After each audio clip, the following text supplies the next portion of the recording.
بسم اللہ الرحمن الرحیم۔ آپ کو ایک بہت بڑی تعداد ملے گی، ہماری تو باقاعدہ ملاقاتیں ہوئی، یقیناً آپ بھی بزرگان ہیں، آپ کی بھی کئی افراد سے ملاقاتیں ہوئی ہوں گی۔ جب ان سے پوچھا گیا کہ آپ شیعہ کیوں ہوئے ہیں تو اکثر نے کہا ہے حضرت زہرا سلام علیہا کی شہادت نے ہمیں شیعہ بنایا، حضرت زہرا کی زندگی نے ہمیں شیعہ بنایا ہے۔ امام حسین کے مصائب سننے کے بعد بھی بہت سارے ہیں کہ جو اپنے مکتب کو تبدیل کرنے والے ہیں، لیکن امام حسین کے مکتب پر رہ کر بھی بہت سارے دوسرے مقاصد فکر پر موجود ہوتے ہیں، لیکن جناب سیدہ کائنات کی جو زندگی پڑھ لے، ان کی شہادت جو پڑھ لے، اس کے بعد وہ کسی دوسرے مکتب پر نہیں رہ سکتا۔ اور میں آپ کے سامنے ایک بڑی مثال پیش کروں، ایک مسلمانوں کے بہت بڑے ملک سے، نام نہیں لوں گا کیونکہ کچھ ایسے بزرگان گزرے ہیں کہ جن کا نام نہیں لیا جاتا تب بھی لوگ سمجھ جاتے ہیں، اور کچھ ایسے ملک بھی موجود ہیں جن کا نام نہیں لیا جاتا تب بھی سمجھ جاتے ہیں کہ اس ملک کی بات ہو رہی ہے۔ تو اس ملک کا رہنے والا، اور باقاعدہ اس کی ذمہ داری یہ تھی کہ شیعوں کے خلاف کام کرے، اور جب وہ تبدیل ہوا تو اس نے کہا کہ میں نے اس زمانے میں امام علی کے خلاف کتاب لکھی تھی، امام علی کے خلاف کتاب لکھی، شیعوں کے خلاف کتاب لکھی۔ اور ہماری ٹریننگ ایسی ہوئی تھی، جب میں 6 برس کا تھا، 6 سال کا بچہ تھا، اس وقت مجھے ان کے مدرسے میں داخل کروا دیا گیا، اور میں بڑا ہوتا رہا، 17 سال تک میں ان کے پاس پڑھتا رہا۔ میرا دل بغض اہل بیت سے بھر چکا تھا، اور میرے سامنے جو آ جاتا تھا شیعہ، میں سمجھتا تھا یہ تو کافر ہے، اس کو قتل کرو جنت پاؤ، ایسا میرا مائنڈ بن چکا تھا۔ اور کہا کہ یہ ان کا طریقہ کار ہے کہ کام کرتے ہیں وہ تو بچوں پر کام کرتے ہیں، نوجوانوں پر کام کرتے ہیں۔ کیوں؟ کیونکہ نوجوانوں پر کام کرنا آسان ہوتا ہے، ان کے ذہن میں اتنی معلومات نہیں ہوتی ہے، جو ان کے سامنے استدلال قائم کیا جاتا ہے فوراً سے اسے قبول کر لیتے ہیں، صحیح ہے، کوئی اعتراض نہیں کرتے ہیں، جو ان کے سامنے باتیں پیش کی جاتی ہے فوراً سے ایکسیپٹ کرنے لگتے ہیں۔ تو کہا کہ اس زمانے سے ان کی ٹریننگ کرنا شروع کر دی، اور یہ ہماری بھی ذمہ داری بنتی ہے کہ مجلسوں کا اپنا کردار ہے، لیکن مدرسوں کے اندر جو بچوں کی تربیت ہوتی ہے اس کا جو کردار ہے وہ بہت اہم کردار ہے اور بہت بھاری کردار ہے۔ تو کہا 17 سال تک میں کام کرتا رہا، یہاں تک کہ مجھے کسی نے بتایا بنت رسول حضرت فاطمہ زہرا نے ایک خطبہ دیا ہے، وہ خطبہ بڑا عالیشان ہے اور بڑا فصیح و بلیغ ہے، اس کو پڑھو۔ اور اتفاق کی بات یہ ہے کہ اس خطبے کو جو سب سے پہلے کتابوں میں ذکر کیا ہے وہ ایک اہل سنت عالم دین نے ذکر کیا ہے، ہمارے عالم دین نے بعد میں جا کر ذکر کیا ہے۔ اہل سنت عالم دین کی کتاب اب تک موجود ہے، انہوں نے اس سے پہلے ذکر کیا ہے۔ البتہ بہت سارے شیعہ کتابیں پہلے موجود تھی جو جلا دی گئی، دریا برد ہو گئی، وہ نہیں معلوم۔ موجودہ حالات کے اندر جو سب سے پرانا خطبہ حضرت زہرا کا موجود ہے وہ اہل سنت کتاب کے اندر موجود۔ کون سی کتاب؟ بلاغات النساء، ابن تیفور کی کتاب۔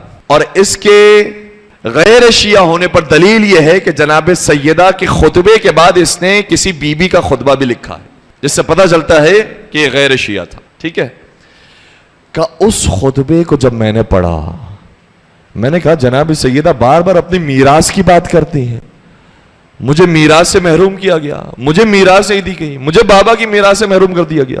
کہ میں نے قرآن اتنا پڑھا تھا، اور قرآن میں اتنا میں نے یتیموں کی میراث کے بارے میں سنا تھا، میں نے کہا یہ ہو نہیں سکتا، ہر مسلمان جو یتیم ہوتا ہے پیغمبر اس کو میراث دلایا کرتے تھے، خود پیغمبر کی بیٹی یتیم ہو گئی، کیسے ممکن ہے کہ ان کی میراث کھا لی ہو؟ اور پھر آگے جناب سیدہ نے قرآن کریم سے آیتیں پیش کرنا شروع کی کہ فلاں نبی کو فلاں نبی سے میراث ملی، فلاں نبی کو فلاں نبی سے میراث ملی، اس کا مطلب میراث موجود ہے۔ اور اگر پیغمبر خود سارا مال کسی کو دے کر گئے تھے اور میراث میں کچھ نہیں چھوڑا تو یہ بھی سنت کے خلاف ہے، کیونکہ پیغمبر نے ایک صحابی کو دیکھا تھا جس سے جاتے جاتے اپنا سارا مال راہ خدا میں خرچ کر دیا، تو پیغمبر اس پر غضبناک ہوئے اور کہا کہ تو چلا جائے گا، تیرے جانے کے بعد تیری اولاد کا کیا بنے گا، اس لیے کچھ میراث کے اندر چھوڑ کر جا۔ اور پیغمبر نے وہاں سے قانون بنایا تھا کہ صرف 1/3 میراث کی وصیت ہو سکتی ہے، اس سے زیادہ کی وصیت نہیں ہو سکتی، تاکہ اولاد کو میراث سے مال ملے۔ کہ قرآن یہ کہہ رہا ہے کہ یتیم کو میراث دو، سنت رسول یہ کہہ رہی ہے کہ اولاد کے لیے میراث چھوڑ کر جاؤ۔ کیسے ہو سکتا ہے بنت رسول اس دنیا سے، بنت رسول کے بابا اس دنیا سے رخصت ہو اور بنت رسول کو ان کے بابا کی میراث سے محروم کر دیا ہو؟ پھر جب میں نے اسٹڈی کرنا شروع کی تو مجھے اندازہ ہوا اللہ اکبر کیا کیا ستم ہے کہ جو مسلمانوں نے بنت رسول پٹھائے، وہاں سے تبدیل ہوا۔ اور ایسا تبدیل ہوا کہ پہلے وہاں کا عالم دین تھا. میری خود ملاقات ہوئی ہے ایران کے اندر، قم کے اندر موجود ہے اب وہ عالم دین جن کا نام ہے ڈاکٹر عصام العماد. سرچ کرنا چاہیں نام سرچ کیجئے گا، ڈاکٹر عصام عین صاد الف میم عماد الف العماد الف لام عین میم الف دال. ڈاکٹر عصام العماد قم کے حوزہ علمیہ کے اندر استاد بنے اور پھر انہوں نے اپنی تحقیق پیش کی اور انہوں نے بتایا کہ کس کس طریقے سے مائنڈ تبدیل کیا جاتا ہے، کن کی چیزوں کو ہائی لائٹ کیا جاتا ہے اور کیسے اس کے جوابات دیے جا سکتے ہیں. بہترین استاد ہیں پاسخ بشبہات کے مناظراتی موضوع پر، اور آج وہ شہر قم کے اندر اپنے گھر والوں کے ساتھ رہ رہے ہیں. اور نہ صرف یہ کہ وہ مکتب اہل بیت پر آئے ہیں بلکہ اپنے خاندان کے 5 اور لوگوں کو بھی مکتب اہل بیت کا راستہ دکھایا.